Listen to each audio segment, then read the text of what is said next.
पाकिस्तान की सियासी तारीख में ये रिवायत रही है कि जब किसी सियासी जमात का रियासती या इस्टेब्लिशमेंट से तसादुम बढ़ता है तो इस जमात के अंदर से एक हकीकी धड़ा निकाला जाता है, जैसा कि एमक्यूएम और दीगर जमातों के साथ माजी में देखा गया। अब यही मंजरनामा तहरीक लब्बैक पाकिस्तान के गिर्द बनता दिखाई दे रहा है, जो कि इंसदाद दहशतगर्दी एक्ट के तहत कलअदम करार दी जा चुकी है। टीएलपी, जो अल्लामा खादिम हुसैन रिजवी मरहूम की क़यादत में मजहबी और सियासी क़ुव्वत के तौर पर उभरी थी, अब अंदरूनी खलफशार और क़यादत के बहरान का शिकार है। मरकजी अमीर साद रिजवी और इनके भाई अनस रिजवी मफरूर बताए जाते हैं, जबकि पार्टी में पॉलिसी इख्तिलाफात, तशद्दुद की सियासत और माली शफाफियत के अमूर पर संगीन सवालात उठ रहे हैं। तहरीक लब्बैक की टूट फूट का सबसे नुमाया मजहर वो प्रेस कॉन्फ्रेंसें हैं जिनमें जमात के साबिक रहनुमाओं और टिकट होल्डर्स ने एलानिया लाताल्लुकी का ऐलान किया।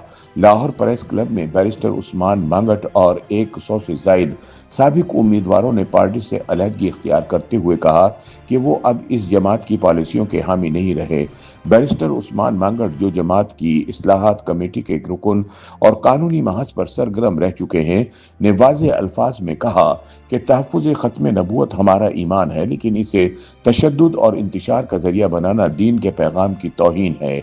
उनके मुताबिक टीएलपी ने ऐसे इक़दामात किए जिनसे रियासत की हिट को चैलेंज हुआ, सरकारी और निजी इमलाक को नुकसान पहुंचा और हत्ता कि स्कूल वैन जैसे अफसोसनाक वाक़यात पेश आए। उनके बकौल ये रास्ता ईमान और वतन परस्ती का नहीं बल्कि सीधी सीधी अनार की है। ज़राए के मुताबिक अलहदगी इख्तियार करने वाले अक्सर रहनुमा अब एक नए प्लेटफॉर्म टीएलपी हकीकी के क़याम के लिए सरगर्म है। ये नया धड़ा मुबैना तौर पर पुरअमन सियासी जद्दोजहद पर यकीन रखता है, मजहबी नारों के पुरतशद्दुद इस्तेमाल की मुखालफत करता है और तंजीमी शफाफियत और कानूनी दायरा कार में रहकर सियासत का हामी है।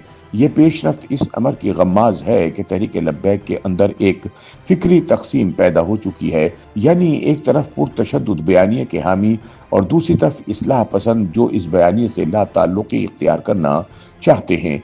इस्टेब्लिशमेंट के हलकों का ख्याल है कि अगर टीएलपी हकीकी बाकायदा तौर पर वजूद में आती है तो ये मजहबी सियासत के मंजरनामे में एक नया मुतवाज़िन चेहरा बन सकती है, जो ख़त्म नबूवत के बयानिए को पुरअमन और आइनी तरीके से आगे बढ़ानेगी। दूसरी तरफ ये अमल असल टीएलपी की सियासी कमजोरी और स्ट्रीट पावर के जवाल का बाइस भी बन सकता है, क्योंकि इसके कारकुनान और टिकट होल्डर्स की बड़ी तादाद अब मुख्तलिफ सिमतों में बट रही है। तहरीक लब्बैक से मुनहरिफ होने वाले बैरिस्टर उस्मान मांगट के इंकिशाफात के मुताबिक टीएलपी के अंदर माली शफाफियत का फुकदान रहा। खादिम हुसैन रिजवी की बरसी पर जमा होने वाली खतीर रकूम की कानूनी पहलुओं पर भी सवालात उठाए गए हैं, ताहम क़यादत ने इन्हें टैक्स और तंजीमी शफाफियत के दायरे में लाने से गुरेज किया।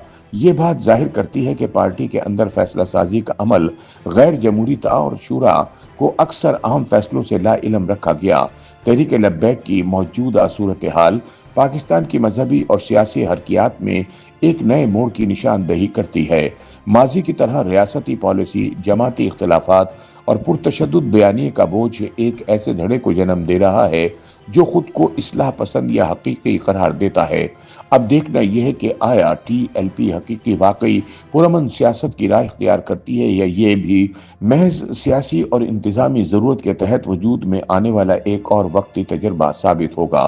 तज्ज़ियाकारों के मुताबिक तहरीक लब्बैक के मौजूदा हालात इस अमर की अक्कासी करते हैं कि पाकिस्तान में मजहबी सियासत अब एक नाजुक मोड़ पर खड़ी है। शिद्दत पसंदी के बयानिए से निकलकर पुरअमन सियासी अमल की तरफ जाना न सिर्फ इस जमात बल्कि मजमूई मजहबी सियासत की बका के लिए भी नागुज़ीर है। अगर टीएलपी हकीकी वाकई इस समत में कदम बढ़ाती है तो ये एक मस्बत पेशरफ्त हो सकती है, ताहम इसके खुलूस और खुद मुख्तारी का असल इम्तहान उस वक्त शुरू होगा जब इसे रियासती दबाव से अलग रहकर अपनी पॉलिसी वाज़ेह करना होगी। लेकिन बज़ाहिर ऐसा नजर नहीं आता, क्योंकि पाकिस्तानी सियासत में जब भी किसी जमात का हकीकी धड़ा बनता है वो इस्टेब्लिशमेंट का एजेंडा लेकर आगे बढ़ता है। YouTube पर गूगली न्यूज देखने के लिए youtube.com की सर्च बार में गूगली न्यूज टीवी टाइप करें। गूगली न्यूज के पेज पर सुर्ख रंग के सब्सक्रिप्शन वाले बटन पर क्लिक करना ना भूलिए। YouTube पेज पर अपलोड होने वाली वीडियोस से बाखबर रहने के लिए बेल आइकन पर क्लिक कीजिए। आपको हर नई वीडियो के बारे में नोटिफिकेशन मौसूल हो जाएगा।